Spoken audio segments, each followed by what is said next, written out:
A Day in Life as OFW dito sa Qatar. Tara, samahan niyo ako ngayong araw na to pumunta sa Qatar National Library.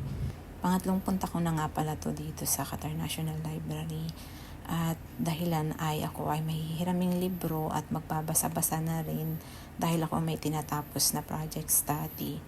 Nagkape na nga rin pala ako at nagpatuloy sa aking ginagawang project study.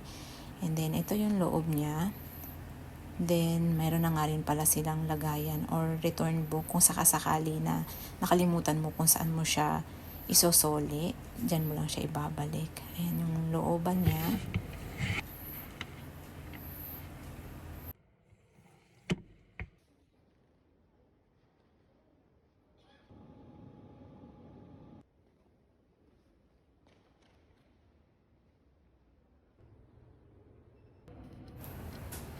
Ito yung mga libro na babasahin ko at hihiramin ko. Ayan yung kabuuan ng Qatar National Library. Ito naman yung sa labas dahil ako ay pauwi na.